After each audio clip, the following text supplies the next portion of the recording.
Bonsoir à vous tous. Nous continuons notre série de conférences sous le thème « Connais-toi toi-même ». Aujourd'hui, nous allons parler de l'homme qui contient en lui l'univers. Il est une miniature de l'univers. Aux Indes, il y a des sages qui probablement n'ont rien à faire, alors ils s'amusent, ils prennent une coquille de noix de Grenoble et dans cette coquille, qui ressemble à un hémisphère du cerveau, ils placent 108 verges de soie. Et probablement qu'ils connaissent la structure de notre cerveau. Car notre cerveau est une miniature de galaxies. Comme peut-être cette coquille de noix est aussi une miniature de notre cerveau. Et même à travers la nature, à travers les fruits, à travers des légumes, nous allons découvrir de telles merveilles qu'on sera bien étonné à quel point tout se trouve en nous, à quel point tout est lié et à quel point tout ne fait qu'un. Alors imaginez la petite coquille d'une noix qui peut contenir des verges et des verges de soie. Et quand nous allons connaître la matière de notre cerveau, elle est assez soyeuse peut-être, elle est assez lumineuse, et nous serons bien étonnés combien de verges de cette matière soyeuse peut être placée dans une coquille semblable à notre cerveau.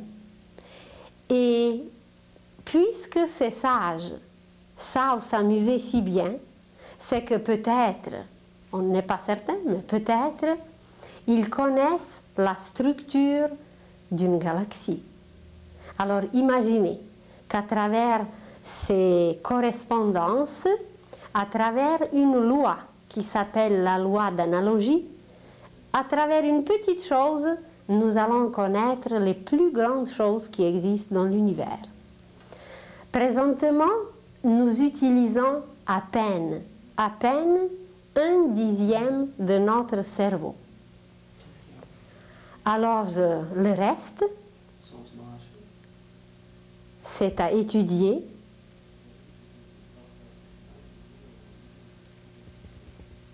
Le reste, c'est à apprendre et ensuite, à travers tout ce que nous possédons, à travers tout ce que nous avons en nous-mêmes, nous allons connaître l'univers entier. S'il y a une correspondance entre notre cerveau et entre galaxies, c'est que dans l'univers, il y a d'autres organismes, il y a d'autres objets, il y a d'autres unités qui se trouvent aussi en nous. Par exemple, il y a le soleil en nous. Il est même connu par certains ésotéristes, par les initiés, par les maîtres. Le soleil est connu comme un centre solaire qui s'appelle le plexus solaire, qui est situé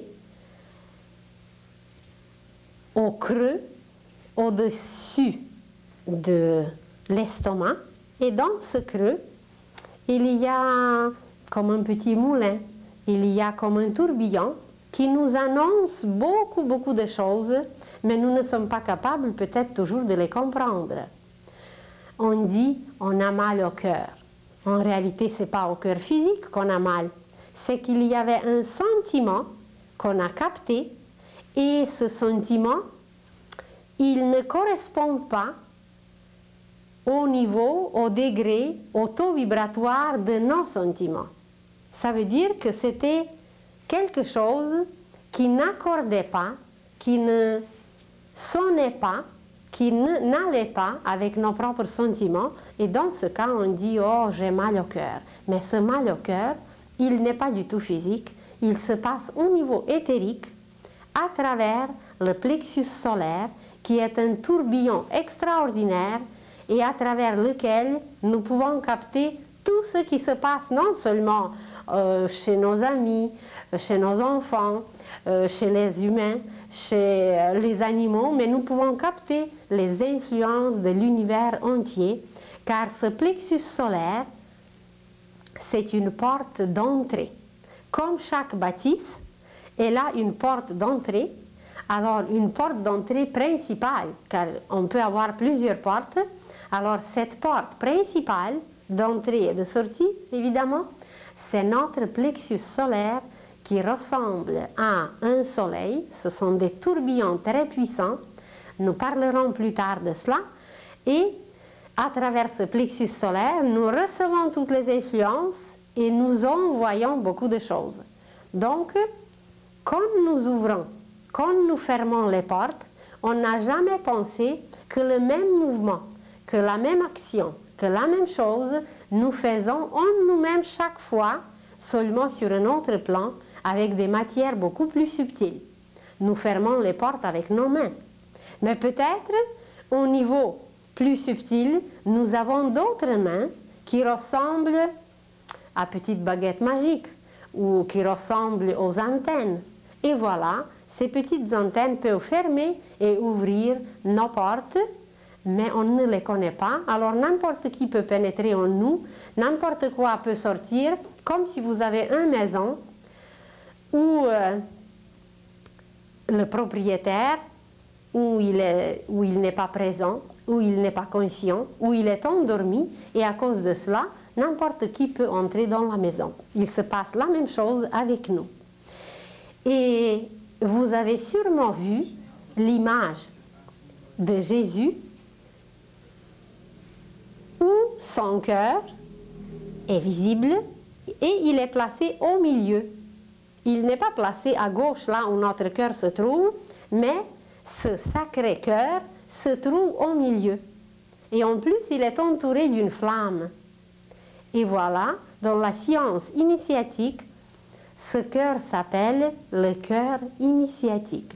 Initiatique, qui veut dire ce qui nous mène à l'intérieur, celui qui nous mène à l'intérieur. Alors nous possédons donc un soleil en nous.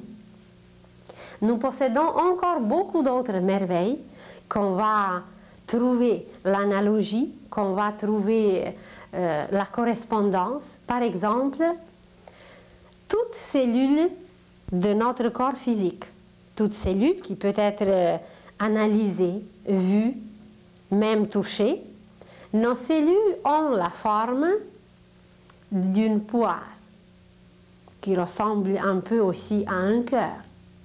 Alors, des milliers et des milliers de ces petites cellules qui ressemblent à une poire, à un petit panier d'une poire, en forme d'une poire.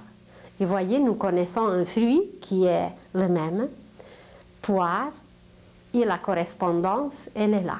Nous allons parler un jour de la pomme. Qu'est-ce qu'il y a dans la pomme? Pourquoi elle était utilisée dans la Bible? C'est tout un symbole, ce fruit magnifique. Comme une poire d'ailleurs, qui représente le cœur, qui représente en même temps notre cellule.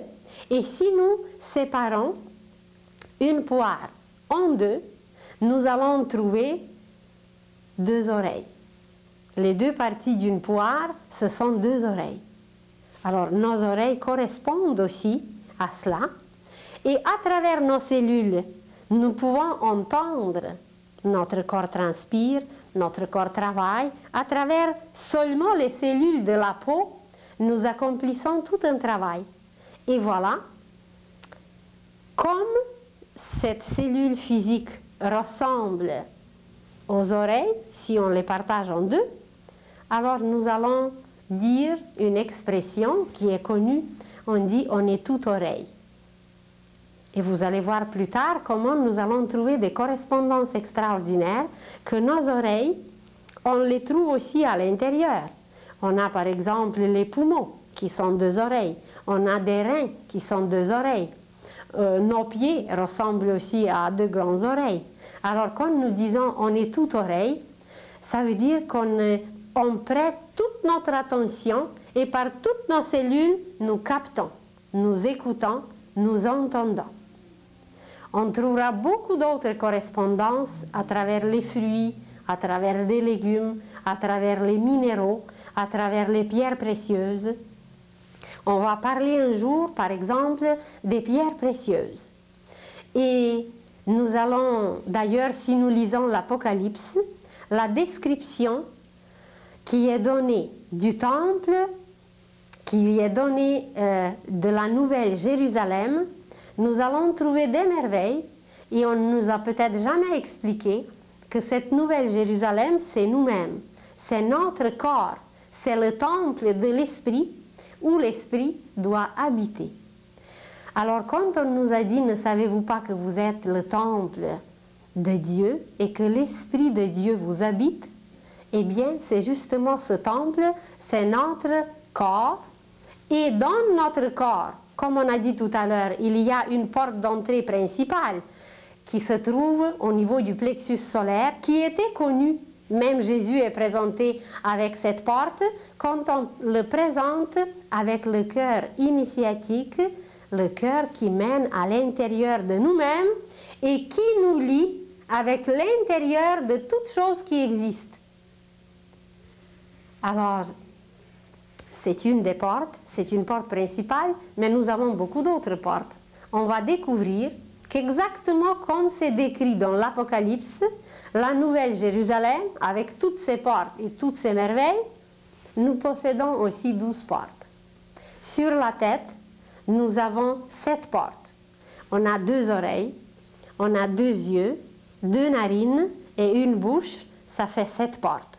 Et chaque porte a un travail tellement merveilleux que seulement le symbolisme, seulement ce travail qu'une porte peut accomplir, c'est une science universelle, c'est une science cosmique. Ensuite, on a le nombril, on a 2 portes sur la poitrine qui sont fonctionnelles chez la femme et qui ne sont pas pour l'instant fonctionnelles chez l'homme. Et ensuite, 2 autres portes, ça serait facile de trouver pour tout le monde. Alors ça donne 5 autres portes, plus les 7 portes qui se trouvent sur la tête, alors ça donne 12. Ça donne 12. Pourquoi 12? On en parlera aussi plus tard. Ça correspond aux 12 signes du zodiaque, ça correspond à d'autres choses qui est au nombre de 12 en nous-mêmes. Un jour, nous parlerons de nos glandes, et que nos glandes, sur un autre plan, ont une correspondance éthérique qui s'appelle chakras. Ces chakras, ce sont des tourbillons d'énergie qui se trouvent en nous. Alors on va les énumérer un jour, on va les voir même à travers une autre image. Tout au long de la colonne vertébrale, nous possédons ces centrales et nous les utilisons constamment. Pour tout travail que nous faisons, pour toute manifestation qu'il faut accomplir, nous utilisons les énergies de ces 7 chakras. Le mot chakra veut dire roue. En sanskrit, ce mot veut dire roue, ça veut dire un tourbillon. Vous savez qu'une roue peut fonctionner très lentement ou elle peut marcher très rapidement. Vous imaginez un ventilateur et vous le branchez à une certaine vitesse, on peut encore voir ses rayons, il va tourbillonner à peine. Et quand on le branche à une autre vitesse, ça va devenir un tel tourbillon qu'on ne voit plus la roue, qu'on ne voit plus les rayons de la roue, mais on voit seulement un tourbillon. Alors en nous-mêmes, tout au long de la colonne vertébrale, il y a 7 roues principales, parce qu'on a d'autres qui sont secondaires, et ces 7 roues nous lient à certaines planètes, aux 7 planètes, elles nous lient aux 7 systèmes solaires qui nous influencent sans cesse, car vous le savez qu'il y a des systèmes et des systèmes solaires à l'infini. Alors nous recevons les énergies non seulement de notre soleil, mais des autres, à travers nos propres centres énergétiques. Ensuite, Elle nous lie avec les mêmes chakras qui se trouvent au niveau cosmique. Il y a les centrales énergétiques au niveau cosmique et nous sommes liés à ces centrales et nous allons voir tout cela en images, mais plus tard. Alors, si nous regardons juste quelques petites correspondances, juste quelques petits faits qui nous échappent quelquefois, qu'on n'a pas vus ou qu'on ne nous a pas enseignés, nous allons découvrir qu'il y a vraiment des merveilles qui nous entourent et qu'on peut découvrir et qu'on peut s'émerveiller sans cesse. Alors l'homme représente par lui-même une miniature de l'univers. Un jour, nous parlerons d'une structure universelle qui ressemble à un arbre. Et cet arbre s'appelle l'arbre de vie. Et l'homme, sur cet arbre de vie, a sa place, car sur un arbre, il y a beaucoup de parties. Vous savez qu'il y a des feuilles, qu'il y a des fruits, qu'il y a des fleurs, qu'il y a des branches, qu'il y a le tronc, qu'il y a des racines. Et à chacune de ces parties, il y a même en nous des choses qui correspondent. Très bientôt, nous le verrons en image, comment la correspondance avec un arbre est extraordinaire. Et à quoi correspondent par exemple les feuilles d'un arbre qui s'en vont. Chaque automne, ces feuilles s'en vont et il y a une partie en nous-mêmes qui s'en va aussi après un cycle. Il y a en nous des racines qui sont beaucoup plus stables, qui sont beaucoup plus durables, car sans racines, aucun arbre ne peut exister. Il y a des fruits en nous et nous serons émerveillés comment partout et par tout ce que nous faisons, nous pouvons former un fruit, nous pouvons trouver en nous un fruit et l'offrir aux autres comme l'arbre le fait. Alors, à travers l'être humain, à travers ce thème qu'on a choisi, connais-toi toi-même, en nous connaissant graduellement, petit à petit, nous allons découvrir l'univers sans se déplacer pour débuter, sans aller trop loin. Par cette connaissance de l'être humain, nous allons découvrir l'univers, car tout est en nous. Nous sommes une miniature de l'univers qui s'appelle depuis des millénaires mini-cosme. Il existe un maxicosme qui est l'univers lui-même et il existe le mini-cosme qui est nous-mêmes. On nous a parlé par exemple dans la Bible de cet esprit devant le trône. Et c'est cet esprit devant le trône, nous allons le trouver en nous-mêmes. On a mentionné tout à l'heure des chakras. Alors ces 7 chakras représentent cet esprit devant le trône. Et en nous-mêmes, nous allons découvrir le trône.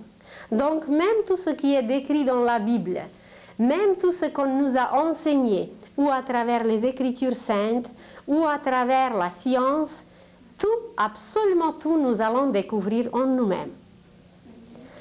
Ces 7 esprits existent sur un plan.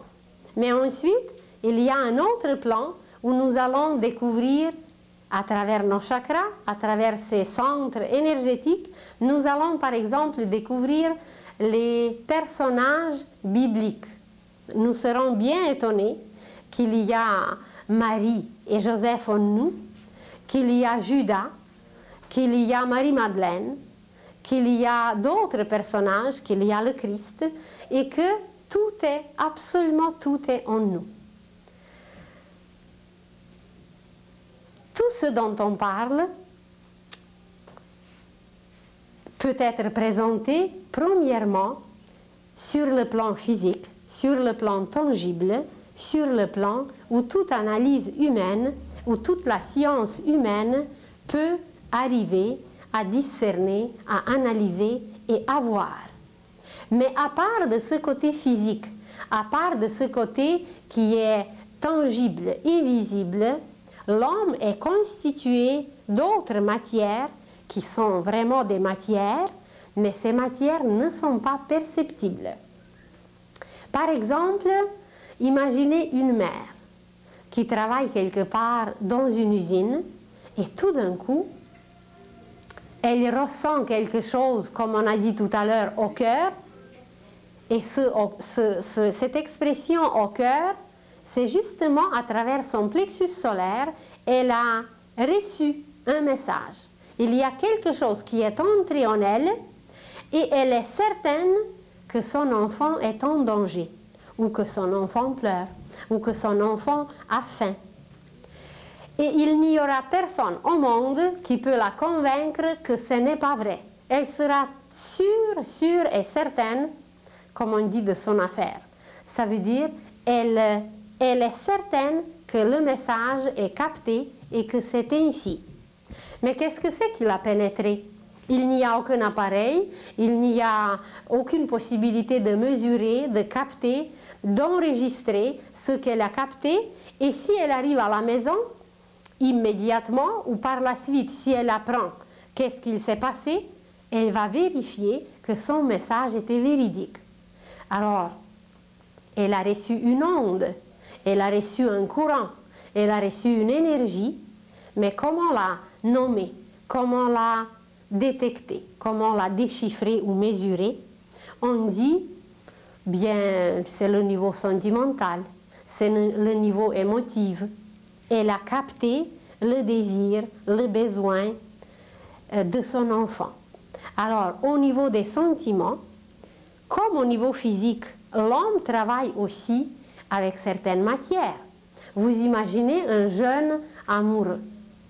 Tout d'un coup, il aperçoit sa bien-aimée et il y a quelque chose en lui qui se passe. Sa circulation devient très rapide, son sang monte et même vous pouvez voir où il devient rouge, où il change de couleur. Et c'est tellement rapide qu'il n'y a aucune possibilité de maîtriser, de contrôler ce qui se passe.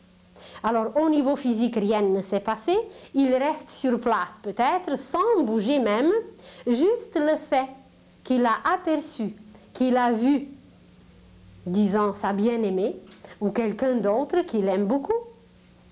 Tout un changement se produit et les effets sont tangibles, les effets sont physiques, mais ça s'est passé sur un autre plan. Personne ne l'a tapé, personne ne l'a touché, rien n'est arrivé jusqu'à son corps physique, visiblement, et pourtant tout un changement extraordinaire qui se passe en lui. Alors, on dit aujourd'hui, eh bien, c'est sur le plan émotionnel, c'est sur le plan des sentiments, mais nous travaillons avec ces matières. Imaginez que même quand on ne voit pas celui qu'on aime, ou même quand on ne voit pas celui qu'on n'aime pas, il y a des sentiments qui peuvent nous faire bouger, qui peuvent nous pousser à accomplir des gestes, qui peuvent nous pousser à accomplir des actions. Et il y a tout un remue-ménage qui se passe en nous sans toucher une matière quelconque visible. Et pourtant, ça fait travailler, ça fait pousser, ça fait agir. Et voilà, avec quelle matière on travaille? Eh bien, on dit, bien, c'est quelque chose au niveau des émotions. Il dit, ces émotions, quelquefois, étaient plus fortes que moi-même. C'est très vrai, ça peut devenir très forte qu'on ne contrôle plus rien. Mais on travaille avec ces émotions. On peut les diriger comme amour, on peut les diriger comme haine, on peut les diriger comme compassion, on peut les diriger comme méfiance, on peut les diriger très différemment. Et on sait un tout petit peu aujourd'hui que ça peut être positive ou négative, mais plus on ne sait pas. Et pourtant, très bientôt, nous aurons même des appareils pour mesurer, pour voir, pour contrôler, pour étudier toute cette matière avec laquelle nous travaillons sur le plan des sentiments. Aujourd'hui, ce plan est appelé astral. Astral parce que c'est un plan de lumière. C'est un plan des couleurs magnifiques. Et comme astre, c'est une lumière. Comme un astre, c'est le symbole de la lumière. Et sur ce plan, tout est lumière en couleur.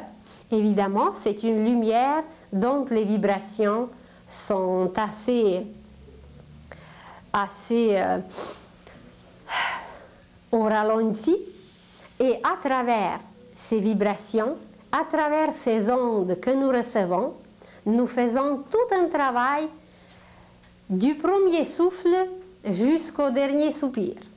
Un petit bébé qui vient au monde, comment se fait-il qu'il sait? Comment se fait-il qu'il peut détecter si c'est sa mère ou si ce n'est pas sa mère?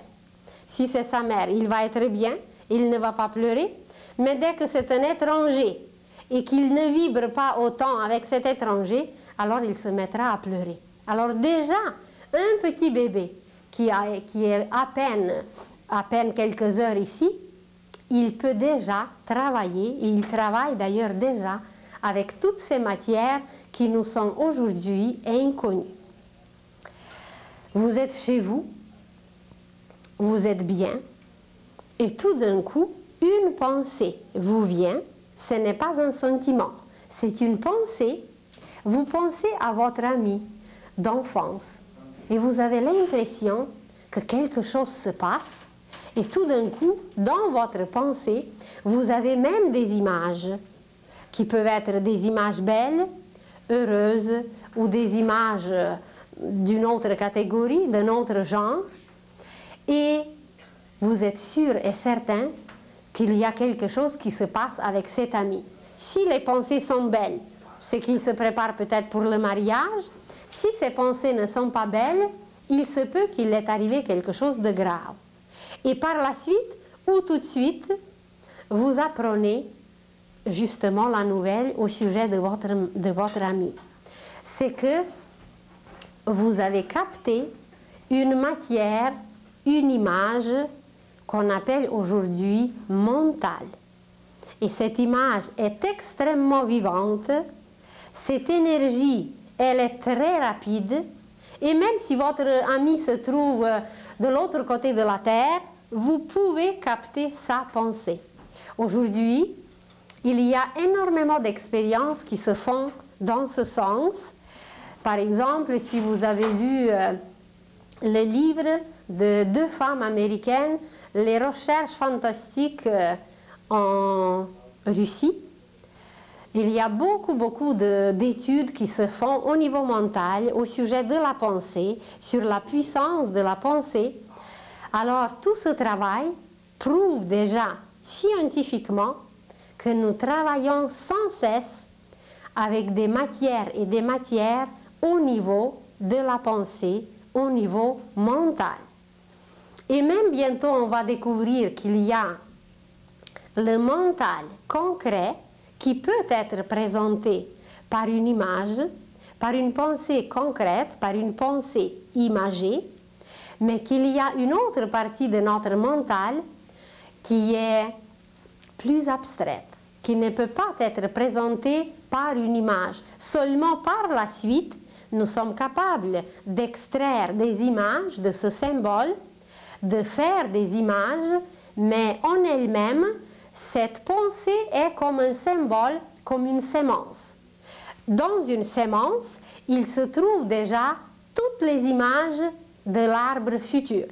Il y a toute sa musique, il y a toute sa sève, il y a tout ce qui va se passer au niveau des racines. Il y a tout le travail alchimique de la formation des fruits. Mais quand nous regardons juste une sémence, eh bien, on ne voit pas grand-chose, parce qu'elle est un symbole. Elle est un résumé, elle est un petit tout qui contient énormément et énormément de détails. Et imaginez un arbre qui peut vivre des centaines d'années, que tout est déjà contenu dans cette petite sémence minuscule. Alors notre pensée est capable de contenir aussi des pensées sémences. Elle est capable de contenir des symboles. Par exemple, vous prenez une note.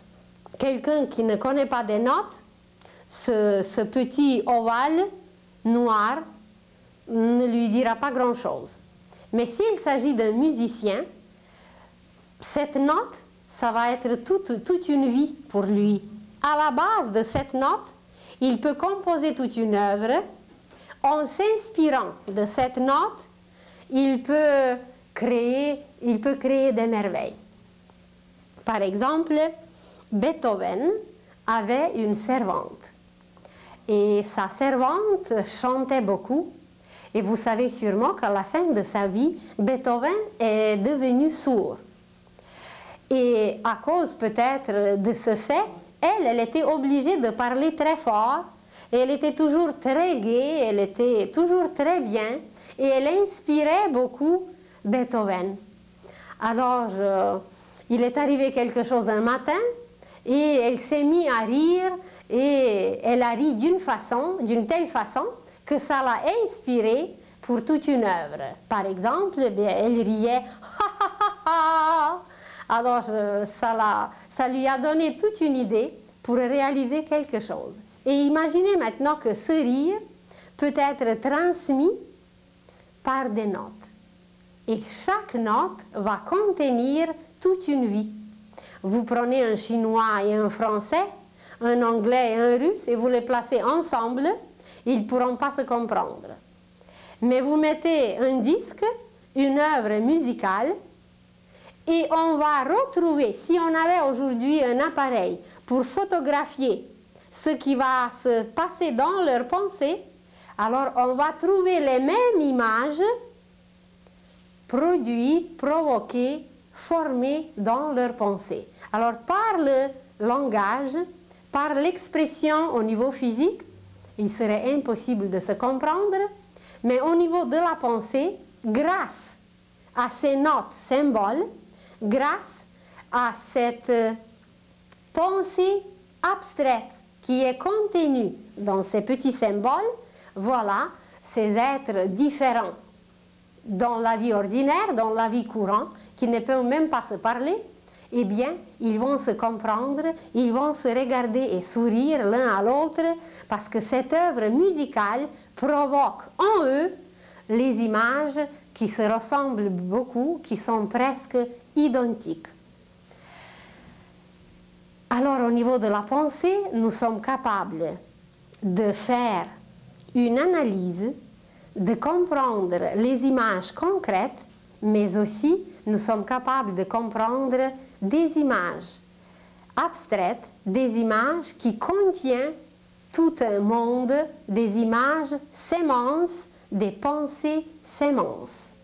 Ou vous prenez un mathématicien, ou vous prenez même la médecine par exemple. Les deux médecins, il y a un d'Italie et l'autre de notre pays. Alors la recette que l'un a écrite, l'autre pourra lire grâce à la langue latine qui est utilisée pour écrire ces choses. Tandis qu'au niveau du langage, au niveau physique, ils ne pourront pas se comprendre.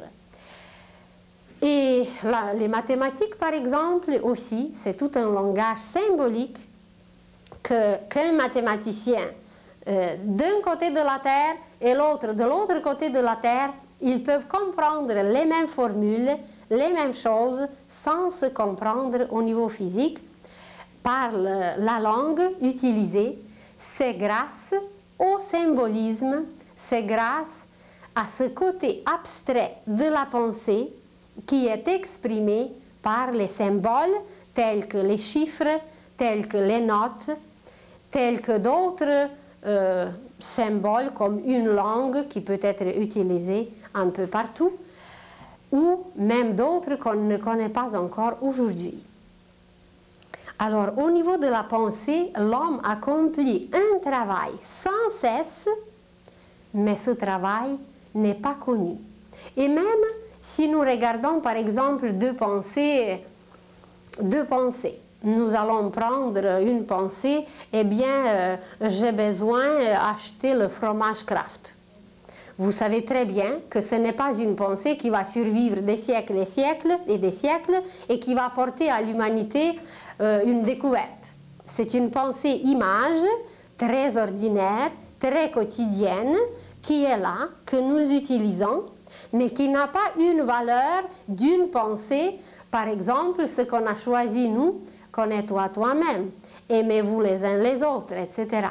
Alors, même à travers ce que nous sommes capables d'exprimer, il y a des valeurs très différentes et chaque pensée, nous pouvons cataloguer, classer et placer à un degré spécial d'après sa valeur. Donc la matière qui compose, je dois acheter tel fromage, la matière n'est pas la même qui compose, comme celle qui compose une phrase qui va survivre des siècles et des siècles. Au commencement était le verbe.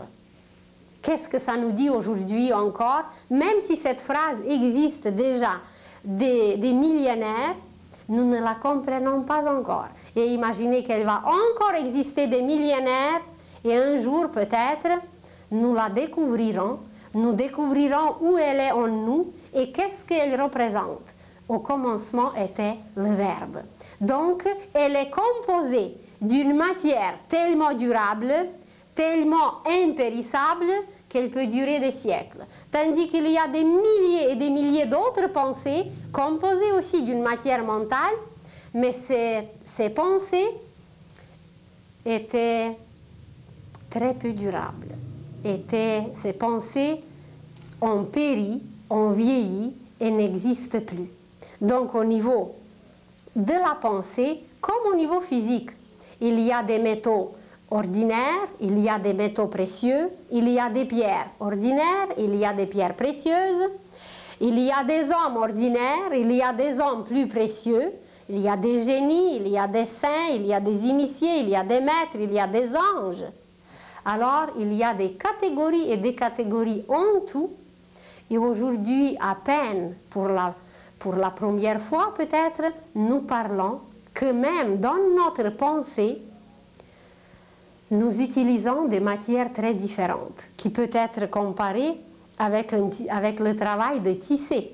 Imaginez une femme qui tisse, elle peut tisser un lainage, un tissu très épais, très rugueux, et une autre qui peut tisser la soie, quelque chose de très beau, qui va durer très longtemps, qui s'use plus lentement. Et voilà, dans notre pensée aussi, même on va apprendre comment utiliser ces matières, comment tisser, comment composer des pensées qui peuvent durer des siècles. Apparemment, depuis Socrate, aucune nouvelle pensée n'est apparue sur Terre. Alors imaginez qu'on n'a rien tissé, qu'on n'a rien fait, on utilise et puis on fait tourner toujours la même chose et toujours la même chose, sans inventer, sans capter et sans créer quelque chose de nouveau. Toutes ces choses, nous les vivons 24 heures par jour, seulement nous ne sommes pas conscients.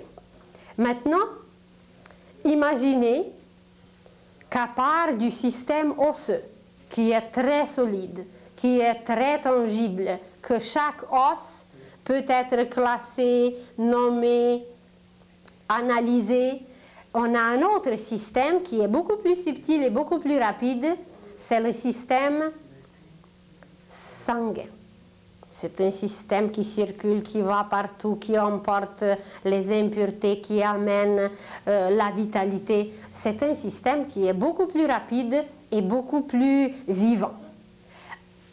Au-dessus de ce système, nous avons un autre système qui est le système respiratoire.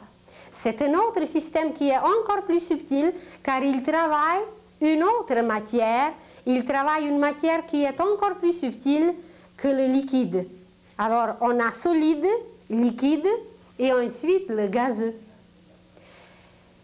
Ou le gazeux ou aérien, si on veut. Et quand nous regardons les éléments, il y a des solides, qui est la terre, il y a des liquides, qui est l'eau, il y a des gazeux, qui est l'air, et le quatrième élément qui est connu chez nous, c'est le feu. Et où est-ce qu'il se trouve ce feu en nous? Bien, on va se dire, c'est la chaleur. C'est vrai, c'est la chaleur, mais cette chaleur s'exprime à travers un système. Cette chaleur peut se transmettre. Vous rencontrez quelqu'un, et d'ailleurs on le dit, oh, il est très chaleureux. Et vous rencontrez quelqu'un d'autre, et vous dites, oh, qu'il est froid.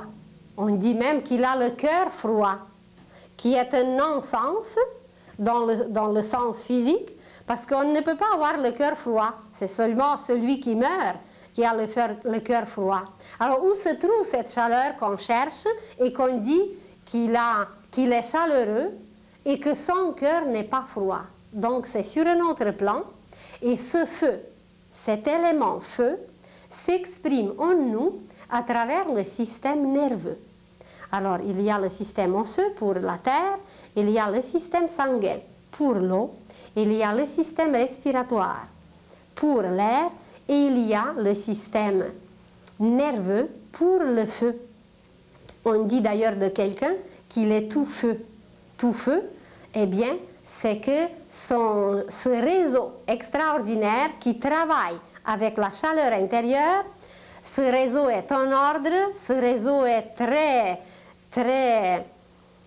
très en forme, et voilà, tout se fait comme il faut, et quelqu'un peut manifester cette chaleur, qu'elle devienne même tangible et visible.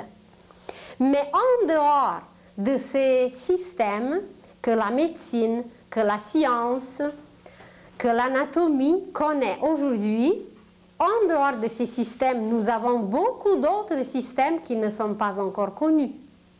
Par exemple, on va apprendre justement bientôt ce système des chakras, ce système éthérique qui nourrit l'homme au niveau de la vitalité, au niveau des énergies qui nous donnent la santé, qui nous donnent la vigueur, qui nous lient même à beaucoup d'autres choses.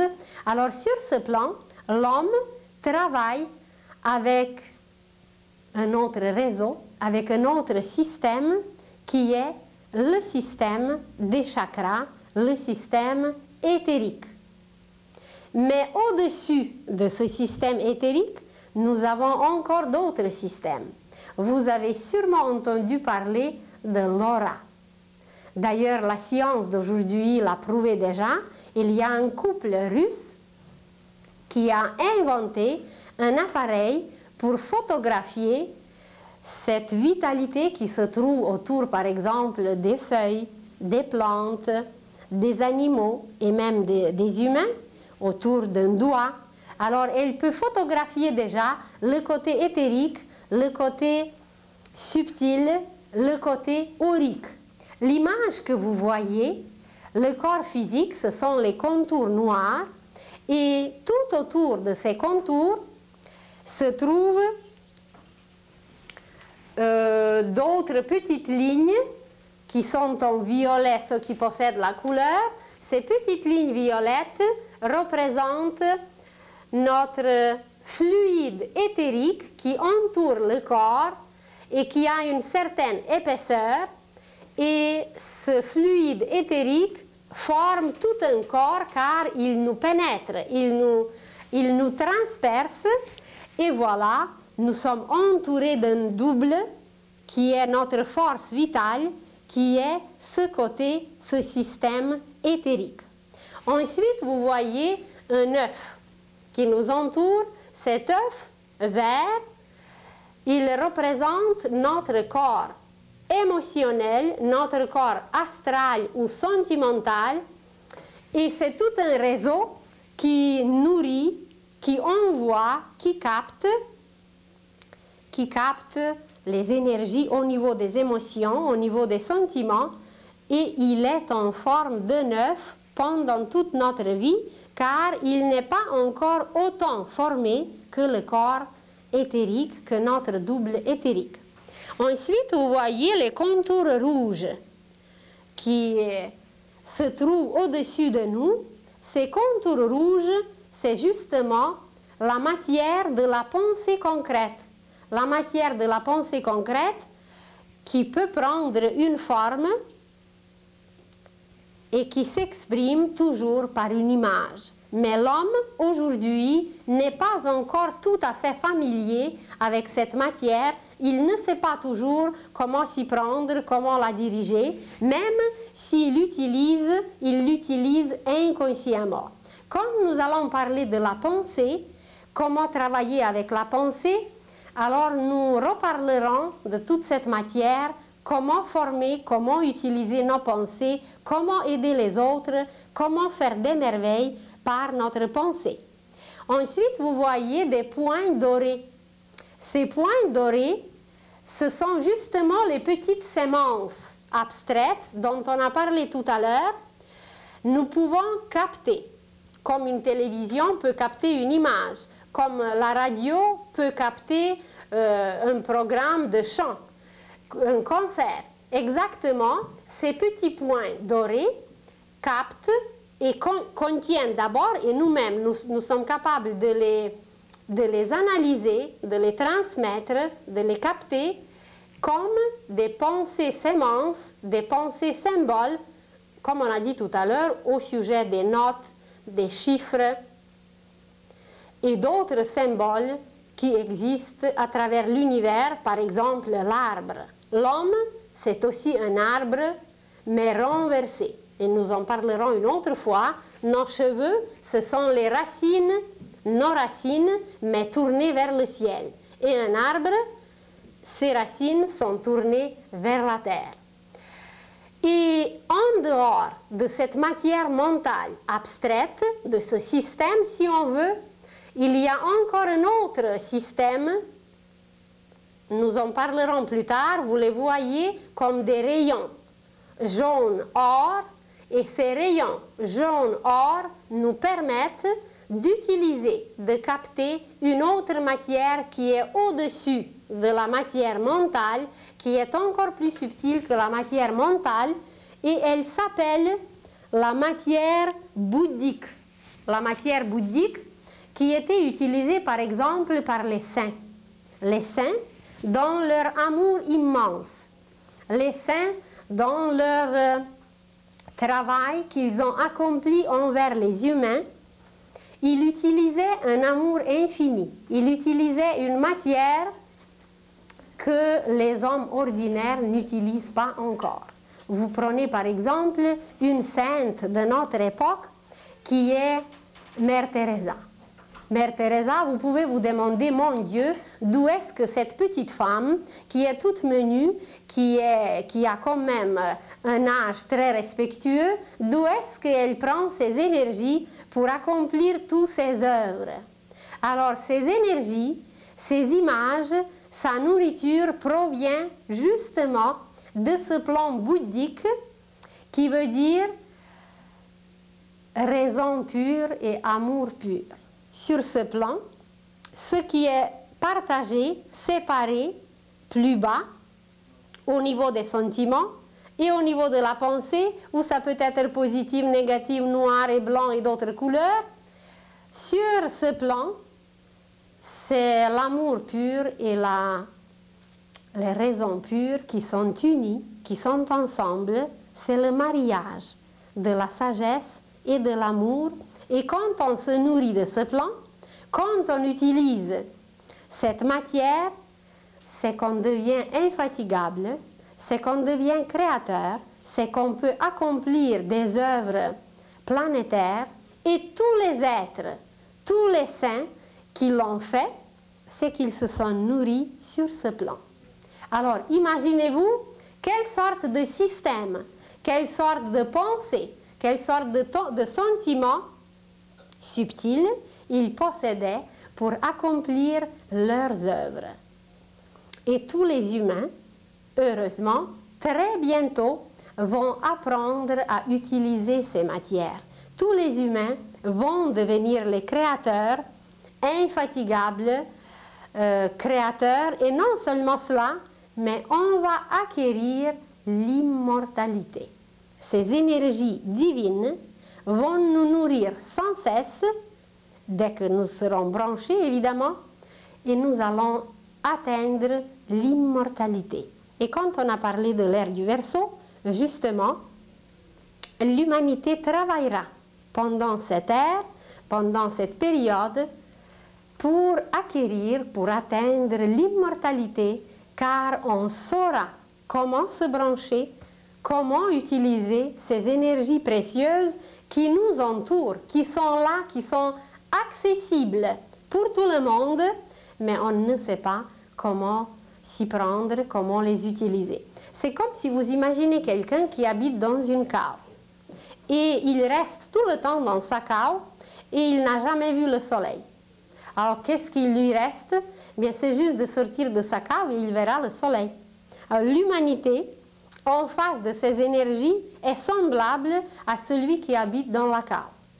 On n'est pas sorti de notre plan inférieur, de ce côté animal, on ne sait pas quoi faire, comment faire, et la lumière pourtant elle est là, elle nous entoure, mais notre conscience n'est pas suffisamment ouverte, n'est pas suffisamment large pour comprendre et saisir ce qui nous est accessible, ce qui est tout près, ce qui était préparé depuis longtemps pour nous tous.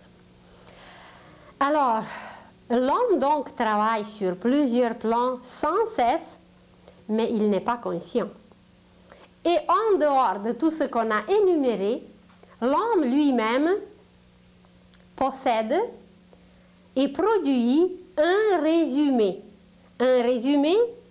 de ses actions au niveau physique, de ses sentiments au niveau émotionnel, de ses pensées au niveau mental, et ce résumé se présente autour de lui comme des tourbillons extraordinaires d'une lumière, des couleurs, et ces couleurs, ensemble, forment ce qui est appelé aujourd'hui l'aura.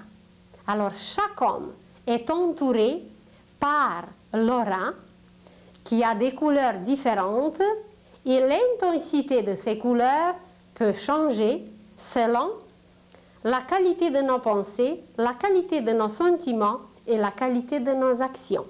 Quand nous sommes en colère, par exemple, il y a dans notre aura une couleur rouge, mais très désagréable. Une couleur rouge terne. Et si quelqu'un passe à côté de nous, eh bien, on le salit par cette couleur qui n'est pas belle, qui est terne, qui est un peu sale. Donc, il prend certaines particules de notre aura, ça l'influence, et si on reste auprès de quelqu'un avec toute notre colère, même si on essaye de la contenir, eh bien, tout le monde va s'apercevoir, car c'est écrit dans notre aura. C'est comme s'il y a des appareils qu'on utilise dans la médecine, des appareils qui enregistrent toutes sortes d'ondes, toutes sortes de travail qui se fait à l'intérieur, dans le cœur, dans le cerveau, et à travers ces enregistrements, on voit un travail. Alors bientôt, on aura des appareils qui pourront enregistrer des changements qui se produisent dans notre aura. Quand nous prions, quand nous allons dans une église, il y a beaucoup de très belles choses qui nous entourent. On peut même attirer des êtres, si vous voulez qu'on les appelle des anges, des êtres invisibles qui vont nous accompagner. Et si notre prière est très sincère, on peut se faire des amis parmi ces êtres invisibles et qui vont nous accompagner tout le temps. Alors l'homme donc possède beaucoup de systèmes, certains sont connus, d'autres sont inconnus, et surtout à travers le système aurique, à travers cette aura, l'homme contacte l'univers entier. Et de cette façon, il représente une cellule, il représente un système en lui-même, un système dans l'univers. Comme il y a le système solaire, comme il y a le système zodiacal, comme il y a le système galactique, l'homme en lui-même représente tous ces systèmes et nous allons trouver des correspondances magnifiques car il est par lui-même l'univers. L'univers en miniature et il n'y a pas une mouche, il n'y a pas un insecte, il n'y a pas une chose la plus minime, la plus petite qui existe en dehors dans l'univers qui ne se trouve pas en nous. Vous allez dire, oh j'aimerais savoir combien de mouches j'ai en moi. On va en parler. Les mouches se trouvent au niveau des sentiments.